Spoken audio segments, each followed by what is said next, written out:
The Senate passed a series of bills to protect in vitro fertilization, or IVF, in the state, which comes just 2 weeks after the state's Supreme Court handed down a decision that declared that embryos, including cryogenically frozen embryos stored for IVF, have the same rights as children. The backlash to that ruling was swift. IVF clinics across the state paused treatments out of fear of violating the law under the new ruling, but within days, conservatives were backpedaling, calling on the state of Alabama to protect IVF. So, moving with unusual haste, both the Republican-controlled Senate and the House passed identical bills that grant citizens immunity from civil or criminal liability if an embryo is destroyed. Now, as confusing and radical as the original ruling was, the concurring opinion from the Alabama Chief Justice, Tom Parker, stands out as particularly notable. Chief Justice Parker wrote in his concurrence that Alabama had a, quote, theologically based view of the sanctity of life adopted by the people of Alabama encompasses the following. God made every person in his image. 2, each person therefore has a value that far exceeds the ability of human beings to calculate. And 3, human life cannot be wrongfully destroyed without incurring the wrath of a holy God. Now, if you're surprised to see this kind of language in a legal opinion, perhaps you shouldn't be. The very same day that the IVF ruling came down, Chief Justice Parker appeared on a video podcast hosted by a conservative, QAnon-believing, self-proclaimed prophet. God created government. And the fact that we have let it go into the possession of others is heartbreaking for those of us who understand, and we know it is for him. And that's why he is calling and equipping people to step back into these mountains right now. That's the reason why Jesus looked at the coin that had the inscription of Pharaoh or Caesar on it. I think it was Caesar. And they was questioning, what should we honor? Should we honor your religion, or should we honor the description on this coin? And Jesus replied and said, honor the things that be unto Caesar, but at the same time honor the things that be unto God. That mankind can do both. This was the establishment that even Jesus acknowledged that should be fair play. Step back into these mountains right now. That's Alabama Chief Justice Parker. And if you look closely, you'd see what it says behind him.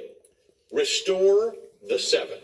That's a reference to the 7 Mountains Mandate, or the 7 Mountains Dominion, which is a Christian evangelical and Pentecostal belief that urges its followers to establish God's kingdom on earth by controlling the 7 mountains of society: family, religion, education, arts and entertainment, commerce, media, and government. And as Parker said, he believes that God created government and that God is calling and equipping people to step back into those mountains of society. Now, this might sound fringe, but the beliefs behind the 7 Mountains ideology, and specifically the ideologically driven effort to get believers into powerful positions in our government, is not fringe at all. U.S. House Speaker Mike Johnson recently said that he believes the separation of church and state is, quote, a misnomer. In an interview on CNBC, Johnson said that he believes the founders did not want the government to encroach upon the church, not that they didn't want principles of faith to have influence on our public life. It's exactly the opposite, end quote. That's the reason why that I've made mention being up in Land Between the Lakes, praying and fasting for a revival, praying and fasting for peace, in the beginning phases of basically 20 years of begging for some sort of relief down here. I was not challenging the system, but rather the system was challenging me, because those rangers up there was provoking me. They was deliberately coming at me and trying to run me over on a bicycle, tear up all my camps without questioning any concern about my pictures or Bibles or anything else that I was doing up there in that area. It wasn't that I was challenging them, but they was challenging me.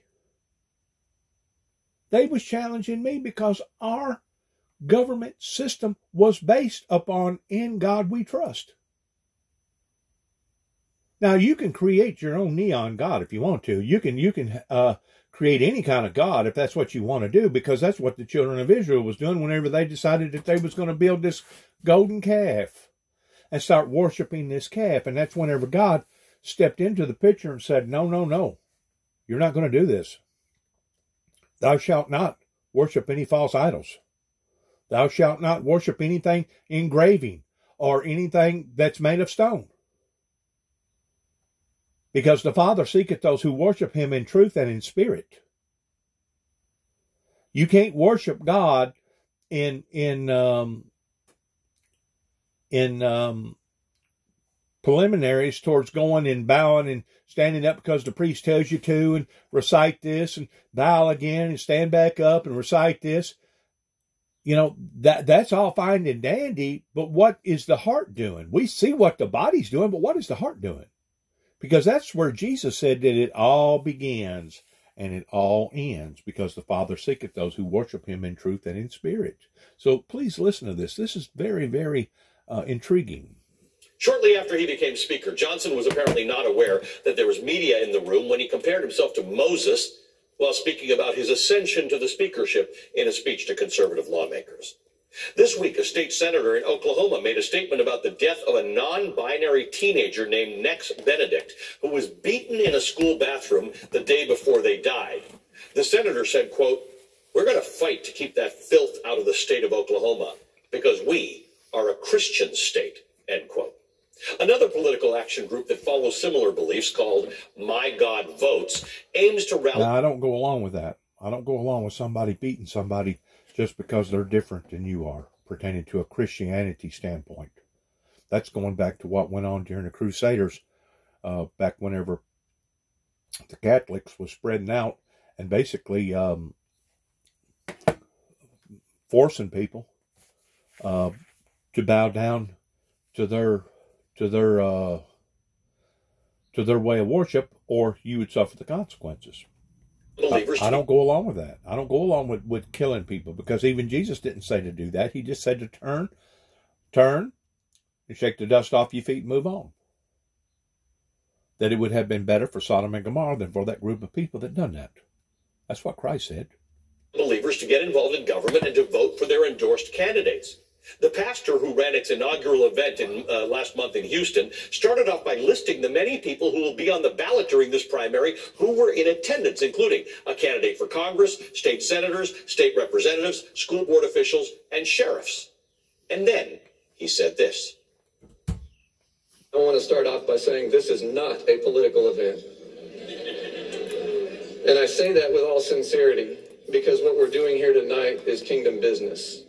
This is God's business. Those who serve in office are called God's ministers for good. And it says that he is not a minister. He is a minister to execute wrath on those who practice evil. And so we have a line of defense that we elect and put in office to execute wrath. They call him God's avenger. All you who are elected people, I want you to know you are God's avenger to execute wrath against evil. So thank you for serving in God's kingdom tonight. You are God's avenger to execute wrath against evil.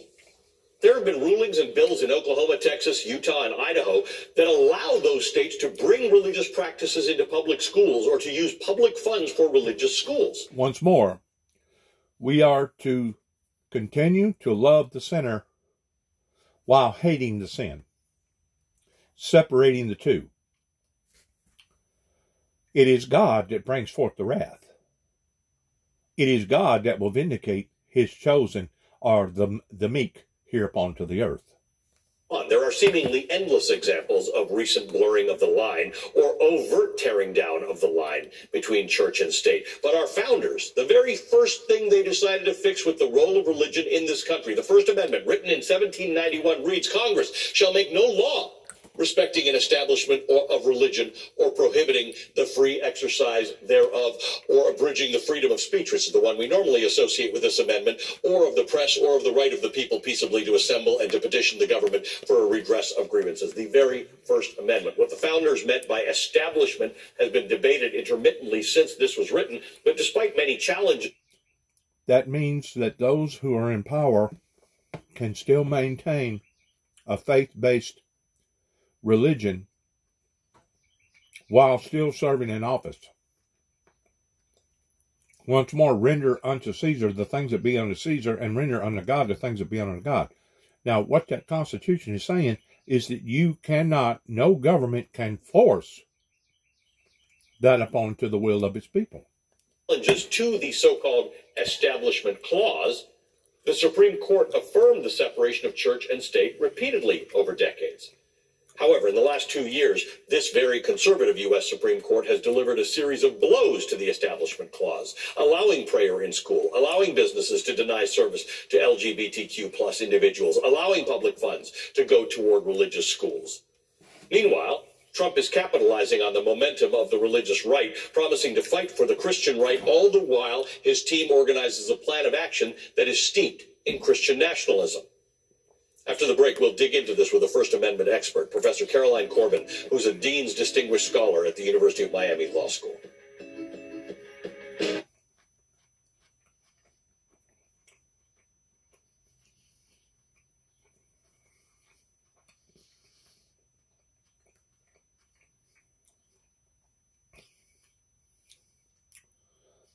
Some of this stuff they twist and take out a proper perspective. Joining me now is Caroline Corbin. She's a professor and Dean's Distinguished Scholar at the University of Miami School of Law. She specializes in interpreting the speech and religion clauses in the First Amendment of the Constitution. Professor Corbin, thank you for being with us. We appreciate your time. A lot of the most conservative, most Christian lawmakers consider themselves to be constitutional literalists. Alabama Chief Justice Tom Parker is a self-described constitutionalist. And during that interview in which he said, "I believe that God created government," he also said he was constitutionalist and carries around a pocket constitution with him. Does his not have the First Amendment in it? Exactly. I mean, the very first part of the First Amendment is the Establishment Clause, which says Congress shall make no law respecting an establishment of religion.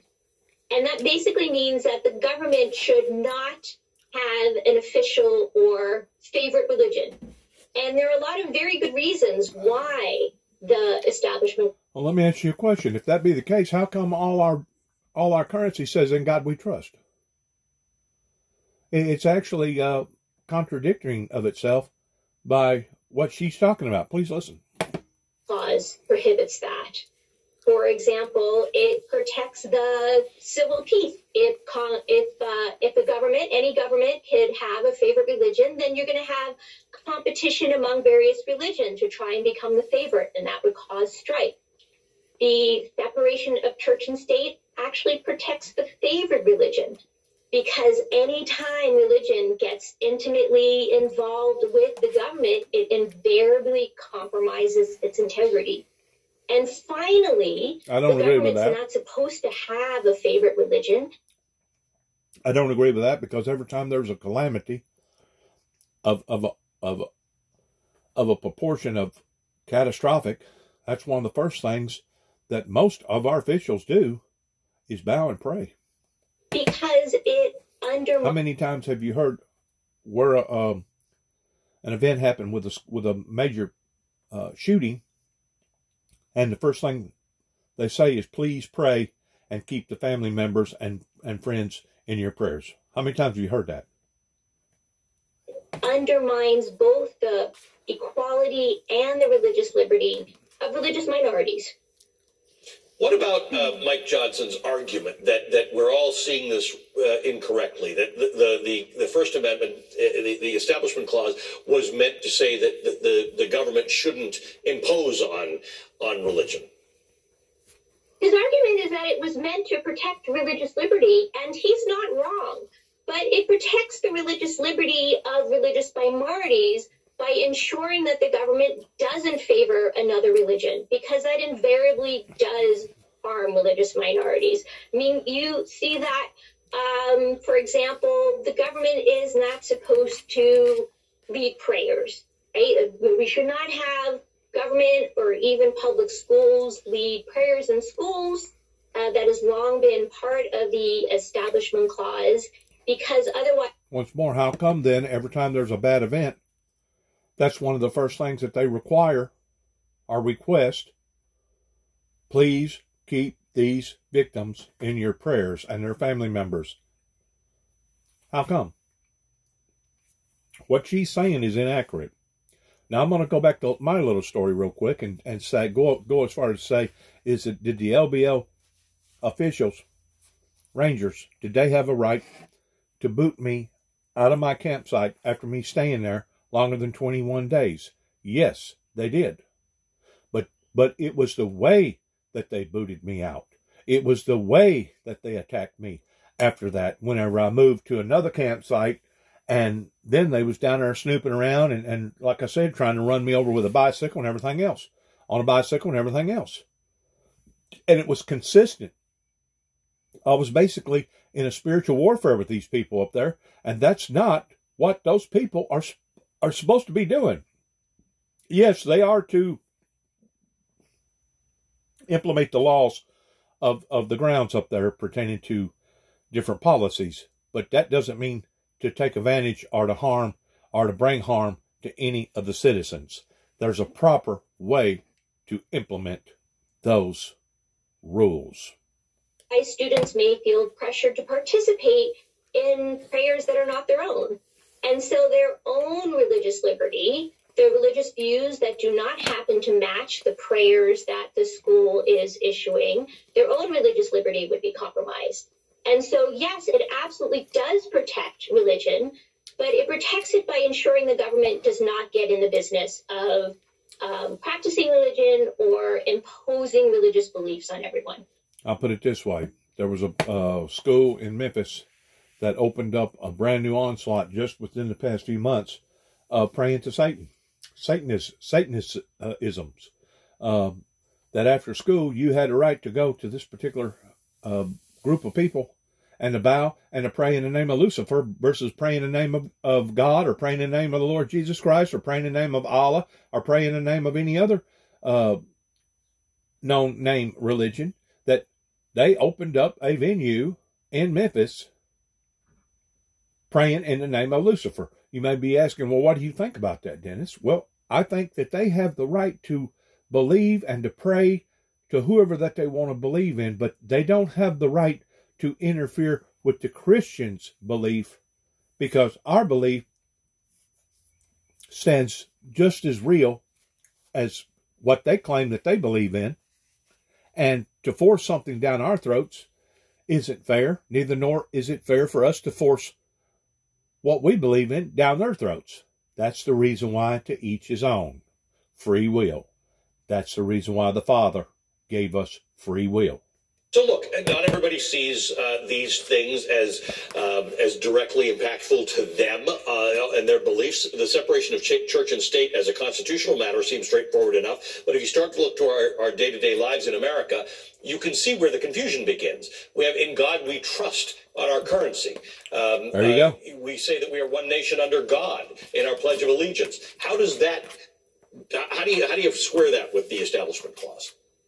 I would say, personally, I think it does violate the Establishment Clause, but we have never, we have ideals in this country. We have them with respect to a lot of different areas. We also have them with respect to religion.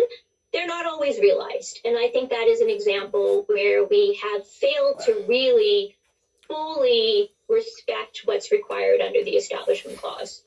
I want to ask you about the impact of these series of cases that took aim at the Establishment Clause directly or indirectly in recent years. It feels like we had decades of relative consistency about this, and now we suddenly don't. Sounds like we've changed directions on this.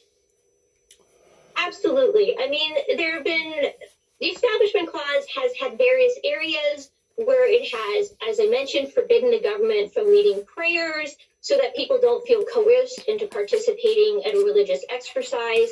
It has forbidden the government from sort of installing religious iconography or religious symbols, lest it seem like it is endorsing one particular religion at the expense of others.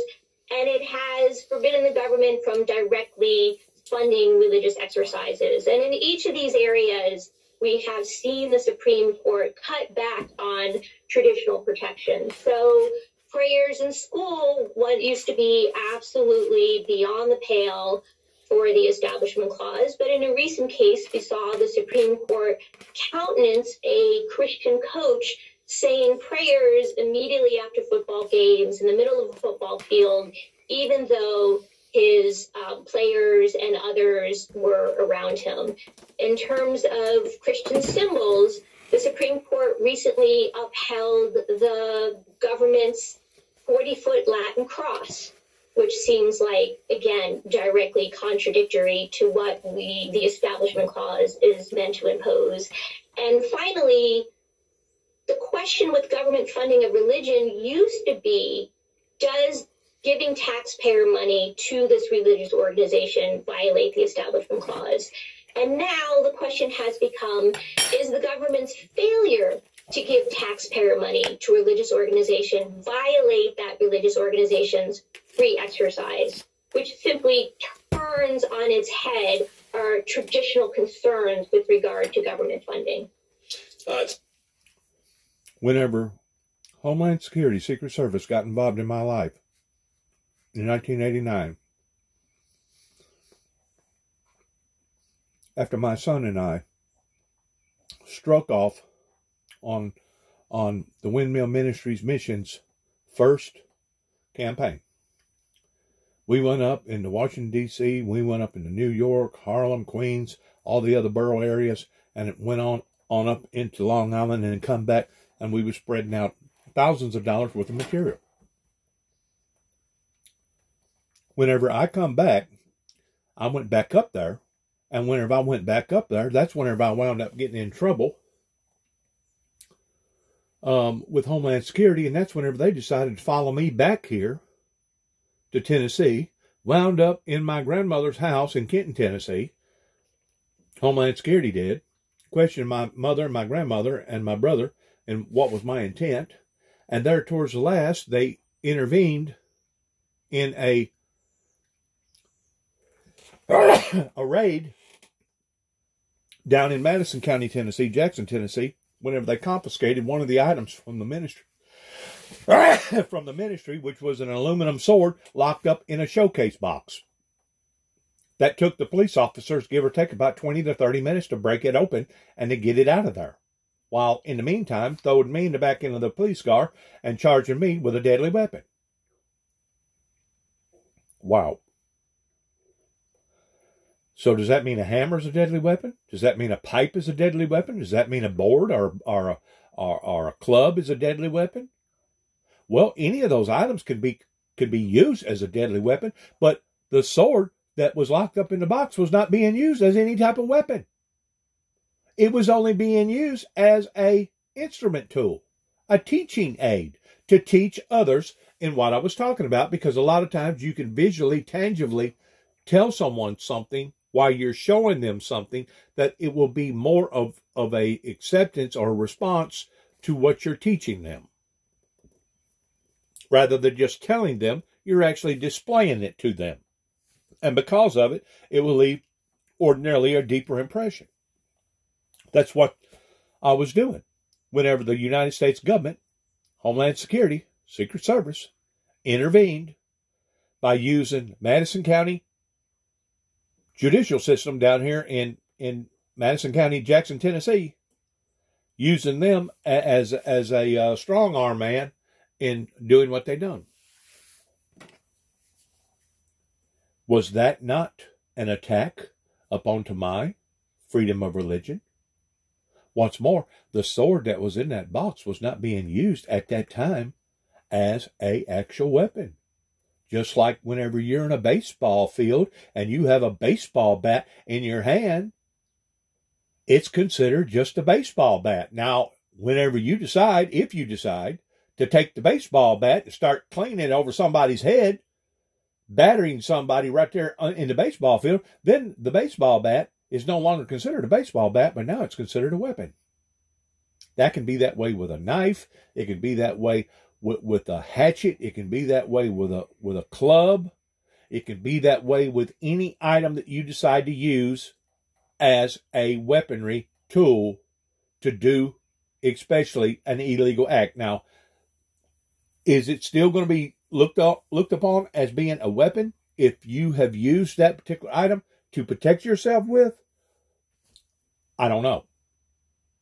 That's debatable. But it still shouldn't be categorized as an actual weapon, I don't believe, even though you was using it in defense towards protecting yourself. That's just my opinion now, and you can take that for what it's worth. It's not even noon, and I am signing up to get my continuing education credit this morning. We really appreciate this. You have schooled us in this important matter. Professor Caroline Corbin is a professor of law and a Dean's Distinguished Scholar at the University of Miami School of Law. And that does it for me. Thanks for watching. Catch me back here tomorrow morning, 10 a.m. to noon Eastern. If you missed anything, Belshe's available as a podcast. Listen for free wherever you get your podcast. And I may wear a different vest next time. Stay right where you are. The Katie Fang Show starts right now.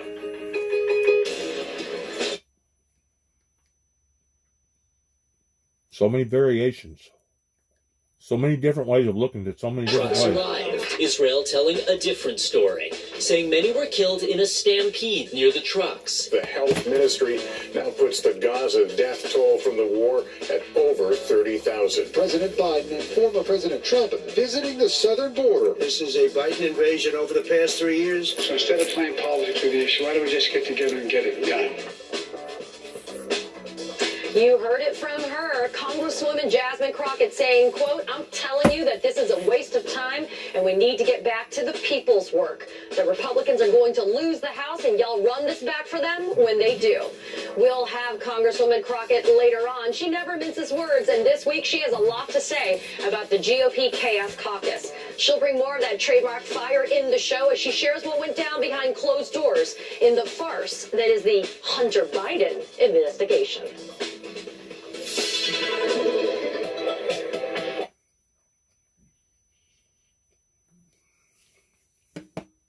And rainy day in Atlanta yesterday, as closing arguments were made in an evidentiary hearing to determine if Fulton County District Attorney Fonnie Willis should be disqualified from continuing to prosecute Donald Trump's RICO case. The state calling the defense's efforts to disqualify Willis a desperate attempt to remove a prosecutor from a case for absolutely no reason other than harassment and embarrassment. And Trump lawyer Steve Sadow arguing that once you have the appearance of impropriety, that's enough to disqualify. But the question of whether the defense met their burden of proof still remains. Judge McAfee saying he'd rule in the next 2 weeks, and if the motion is granted, the racketeering case against Donald Trump could be entirely upended. Joining me now, Anthony Michael Kreis, Assistant Professor of Law at Georgia State University. Anthony, you and I have been following this case intently for several months. You were also present yesterday, as was I, when we were listening to these closing arguments. Straight out of the gate, I want to know your prediction on how Judge McAfee is going to rule.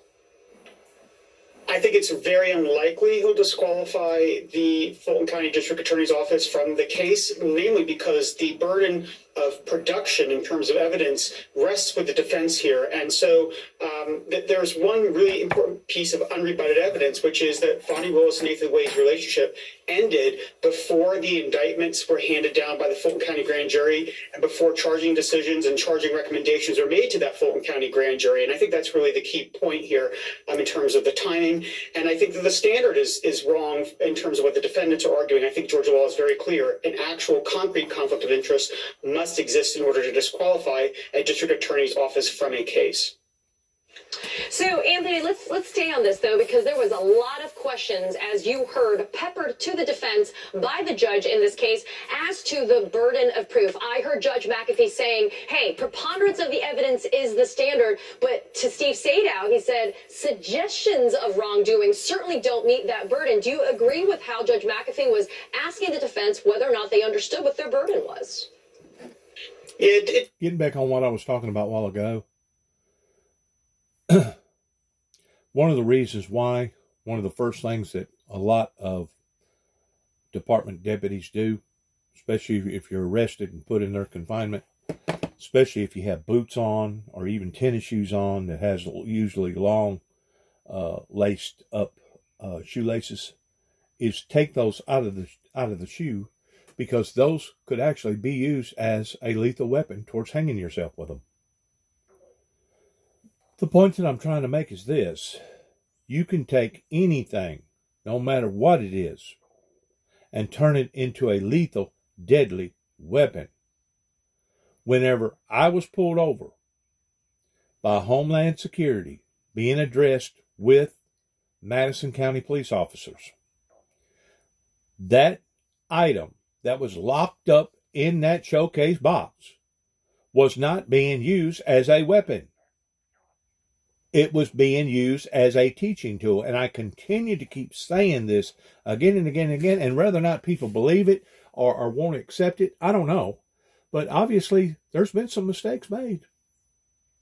And even my brother, David Jeffrey Jackson, acknowledged that, Jubie, you have been railroaded from day one, ever since you have stood out with your belief, openly and publicly. Even my brother acknowledged that before he wound up dying in the year 2017. Once more, beauty's in the eyes of the beholder. It's not what you're looking at, but how that you're looking at it. Is the glass half full or half empty? I think it took David a certain amount of events, because my brother David knew every event that happened in my life. Trust me, we was that close that he knew. Even if I lost a job, I let him know. But then again, there wasn't nothing uncommon for me to send David $100, $150, $200, maybe $300 a lick, because I know that he needed the money to get by. I was helping him out. Wasn't asking him for a penny, because he was my brother. Why should I ask him for any money back? That's the whole purpose for one person supporting the other person, especially as a family unit. But David knowed every radical movement that various government officials has been on my tail about, beginning with a telephone call that happened in 1983 that actually started the ball rolling in destroying my life, or attempting to destroy my life. Ever since that telephone call was made to the White House in 1983, it literally changed the dynamics of my life. Not a little, but altogether. So you can't tell me that the warfare that I've been trying to defend or going up against isn't a spiritual warfare, just like the Bible talks about, for we fight not against flesh and blood, but against principalities. It's various evil demonic spirits that gets in these people that wants to violate my rights, that wants to basically terminate me. And if they can't terminate me one way, they try to terminate me in another way. Violation after violation after violation. And God only knows how many people out there that's similar to me that has went through excruciating pain simply because God put an anointing, or God had placed a gift, a certain gift, or a certain talent up into that person's life in a righteous, godly, eternal form, that person had to struggle all their lives, male or female, that is not supposed to be going on the level that it went on in my particular life here in America. But it did. But it did. As if there was a little... Let's move on with this right here, because this is kind of old hat here. Let's see what else they're going to touch topics off of. All this court date with the Atlanta, Georgia precinct and everything. I personally think that they're trying to make mountains out of a molehill. I mean, there's no doubt they broke ethnic rules and regulations, but at the same time, that shouldn't violate them towards them doing their jobs. That's just that's my personal opinion about what went on down there in Atlanta. People are witch hunting. They're trying to find any and everything that they can to stop the proceedings of those proceedings. And there you go there.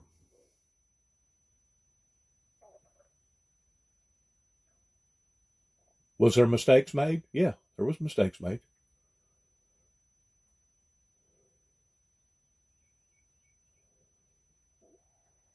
I don't know where this is going. Let's see.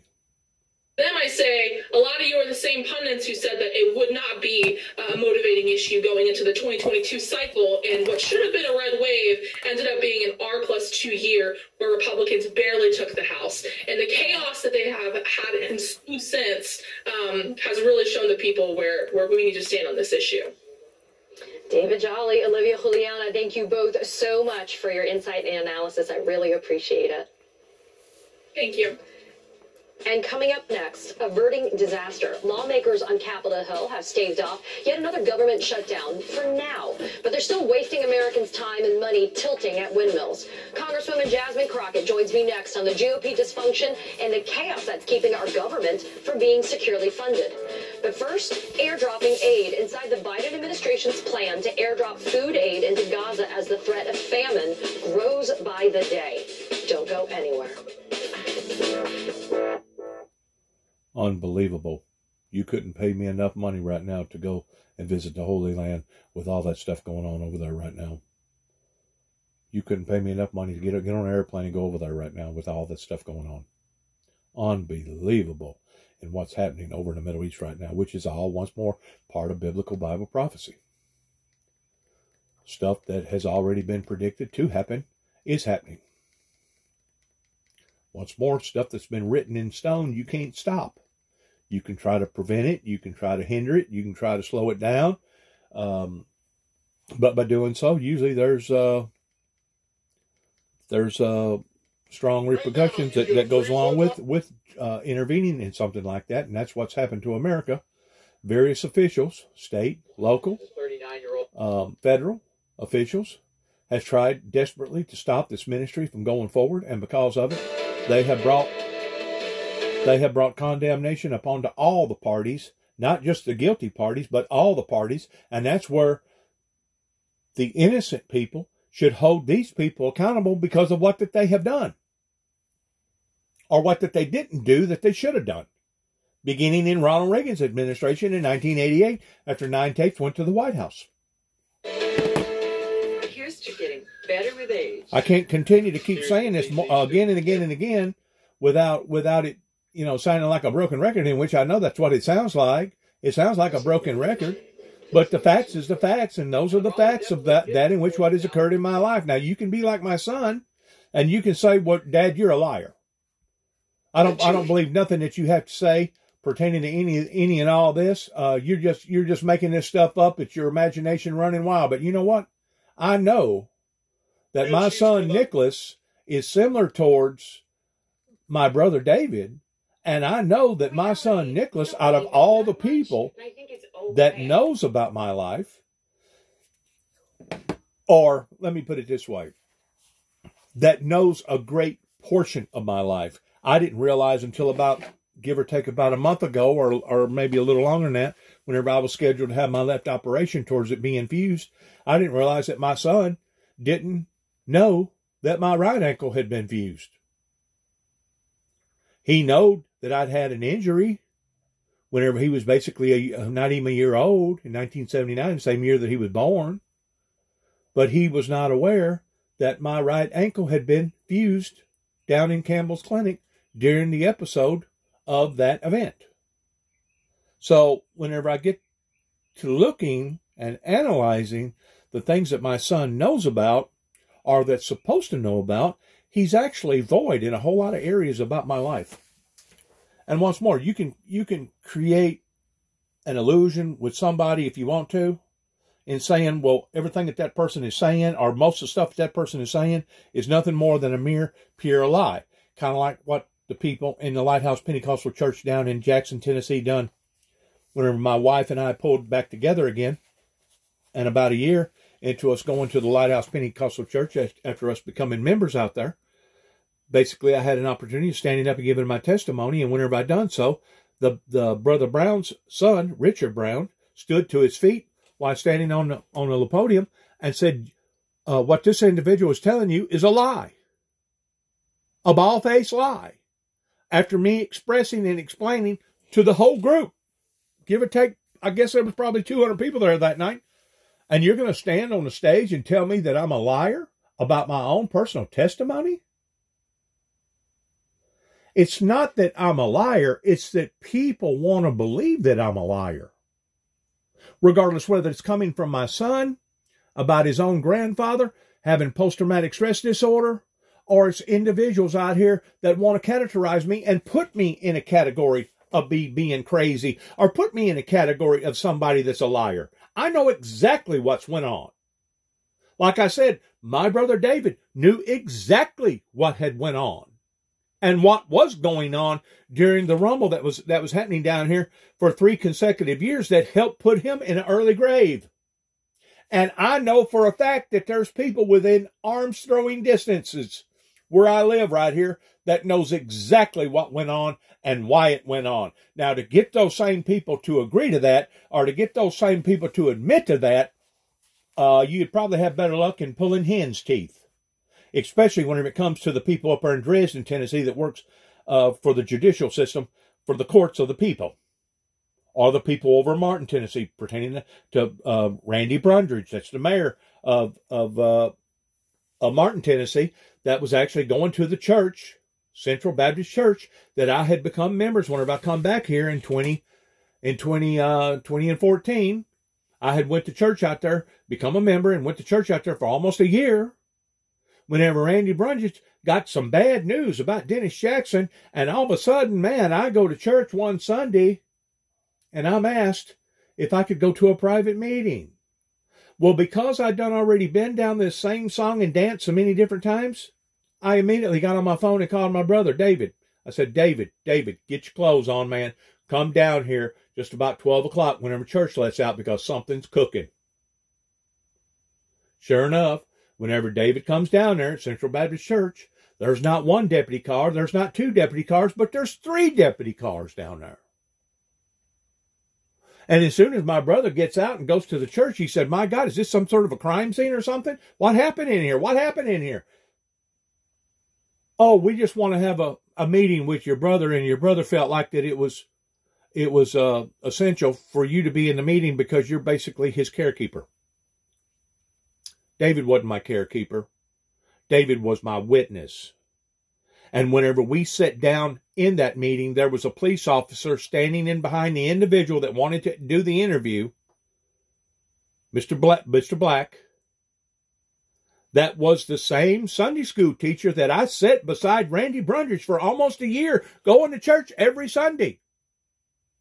And now this individual is fixing to interview me, and I pull out my GoPro camera and turn the button on, and the little red light's blinking, and the guy basically comes unglued.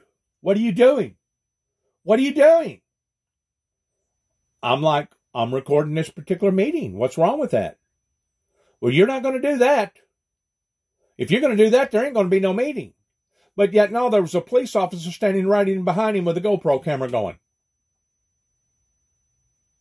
So you tell me what's up with that. Especially whenever there had not been not one occurrence that had happened in my life with Central Baptist Church or any of the members at Central Baptist Church. There was an event that happened in my life over in Union City, Tennessee, pertaining to a Pentecostal independent church over there that didn't have nothing at all to do with Central Baptist Church.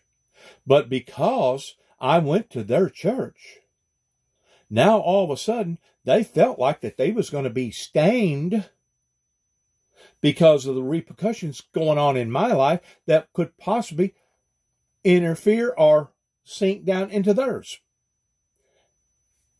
If that is not being prejudiced, if that is not being unfair, I don't know what unfairness is. Like I said, various officials had made it up in their minds that I was a bad guy. I was a monster because I went out west and I done what I done out there towards rolling up my sleeves and doing basically some journalism investigation work pertaining to what went on in Mount Carmel, Waco, Texas, as well as Oklahoma City, Oklahoma, pertaining to the Oklahoma bombing. That these rumors, I'm going to use the word rumors, that was flying all over the internet about me, people was taken out of context, just like Randy Brundridge. The thing about Randy Brundridge is I was actually trying to protect the people over in Central Baptist Church whenever I had a rumble with an individual that had just started going to Central Baptist Church that was a ex-Hell's Angel member from out west, out in Las Vegas in California, that had told me some information that was about halfway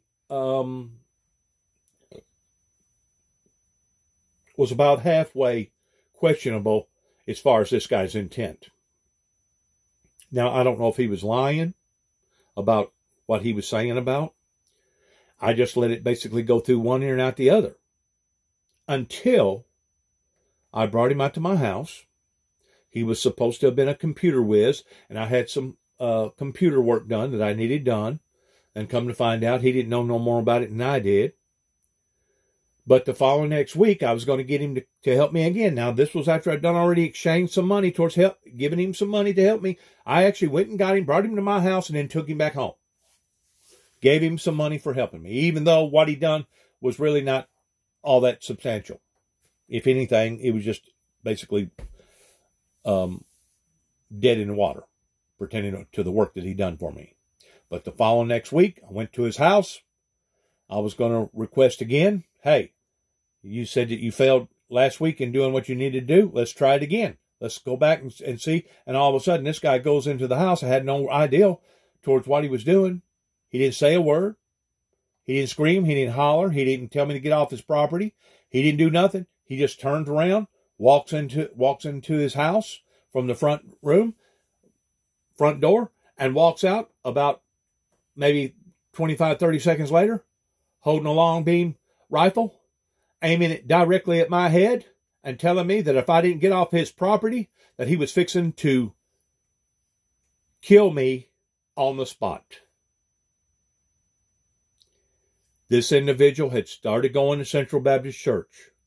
I felt like that it was essential at that point, because now you're not just talking about rumors. Now you're talking about facts of something that actually occurred from the same individual going to Central Baptist Church. And I sat down with Mr. Collins. I don't even know if Mr. Collins is still the preacher out there or not. I don't keep up with that bunch out there because of what that they allowed to happen with what went on with Randy Brundridge, with the 3 deputies. But I sat down with the minister at the time and said, look, this individual has the potential of being harmful and lethal and dangerous to this group of people. You may want to evaluate what the things that I'm telling you about towards assessing what has recently happened in my life and the things that he has told me about that I don't know is a bit more true than a man on the moon, but it did make sense of some of the things that he was talking about, regardless whether it was what went on down in the southern part of Nevada, pertaining to a shootout where I guess about 7, 8 people got killed, or what went on with Miss Gloria there in Northern California, pertaining to her taking on machine gun fire of owning one of the biggest, largest nightclubs in California at that time, but was burning the candle at both ends because she had her son that was a sheriff in that same county and a stepson or son-in-law that worked for the United States Marshals. Because some of the things that he told me, nobody else would have recognized or known unless you was actually involved in some of those affairs. Because he pulled a gun on me, I decided to go to Brother Collins and say, Brother Collins, this is what happened. This was what was told to me. I don't know if I should go any further with this. I'm not going to go any further with this. I'm just letting you know up front what happened and that you can take it for what it's worth. That occurrence took place about 30 days before I was called on by Randy Brundridge, by 3 Martin PD officers, to basically leave the premises and never come back. And if I did, I'd be charged with criminal trespassing. Now, I can only tell you what I know pertaining to my brother David, me calling him coming in, what David said. Is this a criminal? Is this some sort of a criminal case? Somebody get killed? What's going on out here with all these cop cars? And of course, anybody would think the same thing. Anybody would think the same thing. And of course, whenever I sat down there with Mr. Blake or Black or whatever his name is, that was the teacher at the time towards teaching the Sunday school message for about a year, the same class that Randy Brundage and his wife went to. As soon as I pull out the GoPro camera, oh man, they got sweaty palms real quick. Oh no, we can't have this recorded. We can't have this recorded. Really? You can't? Really? But yet now you got a police officer in behind your back, standing there with a GoPro camera on? I'm going to leave this at that. God bless America. God bless our military. God bless our endeavors towards where we go from this moment on. I'm so sorry that some of the stuff that I talk about either sounds like a broken record or sounds irritating to some people's ears.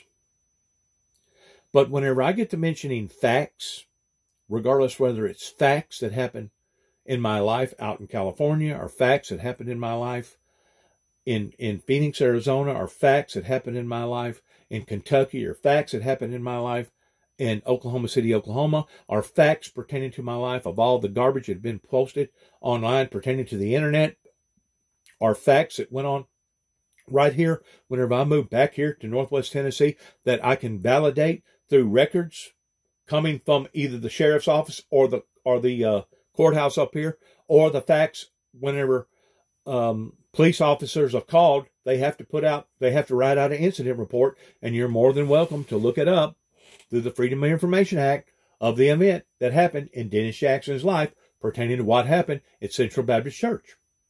That was all surrounding Randy Brundage. Those are facts. Those ain't made up innuendos. Those are all facts. And Randy Brundage prejudged me. He judged me off of rumors and innuendos that he didn't a bit more know than a man on the moon, whether or not they was accurate or not. But because certain people was the ones that was telling him the innuendos, it's like, well, it must be true because it was coming from this guy, or it must be true because it was coming from this woman. It must be true because it was on the internet pertaining to what Mr. Jackson was doing out west whenever they decided to put a bomb in the back of his truck and explode it and put him all over national TV. These are all facts. Yes, they was facts, but you didn't know the motives in behind the facts. You didn't know the intent towards me going out there, why I went out there, of an event that was so close of the very subject matters that I had been teaching on for 30 plus years. I had to make sure that the Branch Davidians did not ever hear of the Windmill Ministries missions or anything that the Windmill Ministries had been a part of. And of course, once I got out there, I got to digging up some facts, and I exposed those facts in a lot of my material, as well as me going to Oklahoma City, Oklahoma. And I guess I got too close to the facts. And because I got too close to the facts, they was going to make an example out of me. They was going to place a bomb in the back of my truck by using a $500,000 robot computer. And they was going to shut down the town and bring in all these 18-wheelers and bring in the military and et cetera, et cetera, et cetera. Come to find out, my investigations was on the money that there was something else other than 3,000 pounds of manure that caused the death and injury of so many people regarding the Oklahoma City, Oklahoma bombing. That was all related around Timothy McVeigh trying to vindicate the people who had died during the fire down in Mount Carmel, Waco, Texas. These are all facts. These are all facts. Just so happens I found out the whole story rather than part of the story, and because of it, I've had people, even to this day, that has taken a disliking to me because of the facts. I went on a fact-finding mission.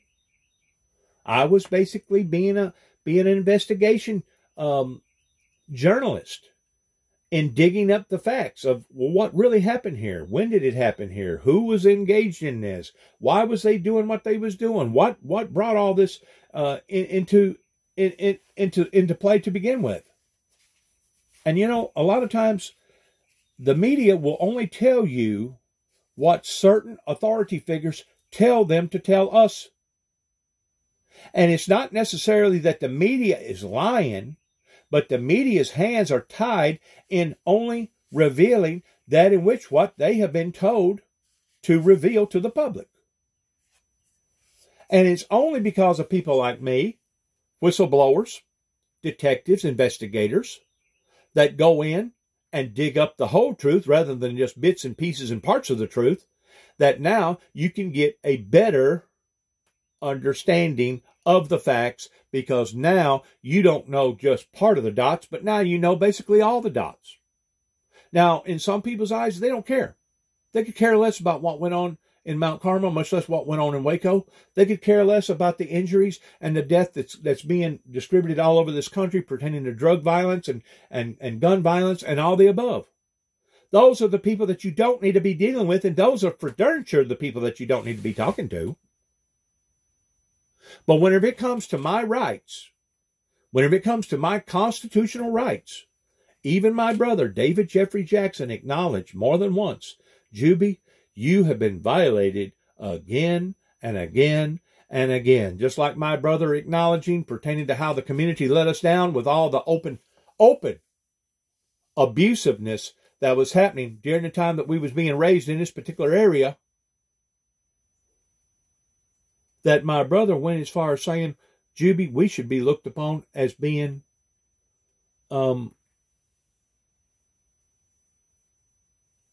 similar towards what went on during the Nazi revolution pertaining to the Holocaust that happened with the Jews. We're survivors. That's how deeply that my brother understood not just my case, but the whole case regarding the Jackson family. And the fact of the matter is, our family has been neglected down here in Northwest Tennessee due to the fact of what my great-grandfather took a part of with the judicial system during the time that he was living, that I think a lot of people took objection to and used it against our family. Now, they talk about generation curses. Trust me, those generation curses are alive and well even to this day, especially in the South, after the South basically had to give up and surrender pertaining to their Confederacy rights that they believed in and was willing to die for. But after things changed, that's whenever ideology started changing. And especially after World War I, whenever World War I was ended, basically in the 1920s, that's whenever America decided, well, we're going to look at our stance and how that we criminalize people and how that we have courts and how that we do things, and we're going to become more modern, and we're going to be more sophisticated in basically becoming civilized. And that's basically during a time zone whenever they basically attacked my great-grandfather and used it against him, and not only used it against him, but used it against my grandfather and my dad and myself. So the roots grow deep in not only us being rooted into this territory, but the roots grow deep pertaining to the seeds of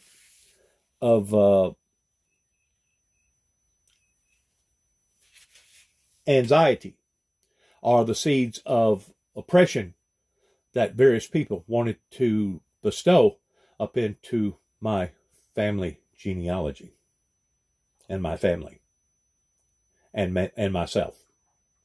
In other words, my whole family has been victims of all of this, beginning with day one, especially whenever a great divine miracle happened in my life in 1983, and I got to telling people about it that I was judged against for over in Kenton, Tennessee, that those same seeds spread abroad to the extent that whenever I did come back in the year 2014, basically the same people that I thought that I cared about, that they cared about me, that have known me ever since I was knee-high to a grasshopper whenever we first moved down to this area in 1967, those same people become very, very bitter and would not even so much as give me the time of day. Why? Because of all the lies, because of all the gossip, because of people burning their bridges. That's the reason why that they did not want me coming back here, especially me telling my story, because they actually are part of the story. In Weakley County, in Obion County, in Madison County, Northwest Tennessee, as well as Kentucky, as well as Oklahoma, and different things that's happened in my life down in Atlanta. They are actually part of that story. So because they're part of that story and they know it's not a good story, they want to eliminate the messenger with the message because they are part of the message of the anxiety, the resistance movement that began ever since I made a telephone call to the White House pertaining to the Antichrist, the one world government, the New World Order, the four horsemen, the two witnesses that it speaks about over in the latter part of Daniel, as well as the book of Revelations. So have I been on a spiritual warfare? Yes. Has there been an actual witch hunt trying to destroy the Jackson family? Yes.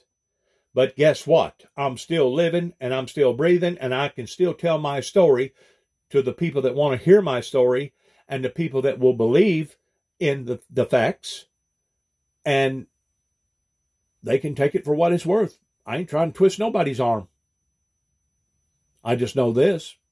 I haven't got no letter of accommodations coming from Weakley County or the state of Tennessee pertaining to how that the governor of the state of Tennessee banded me from all federal institutions because, once more, they did not know my true incentives. They did not know my true motives of why I went out west to begin with. I still hadn't got any type of an apology from the state of Kentucky, much less the state of Oklahoma. Thank God I didn't have a rumble with the people down in Mount Carmel, Waco, Texas, during the time that I was down there. But I'm sure if I did, they would have probably gouged me and slapped me around just like all these other different agencies have. I want to end this by saying once more, God bless America, God bless our troops, God bless our endeavors, and good luck to each and every one of us, and shalom. And I do mean that from the bottom of my heart. Shalom, peace be unto you.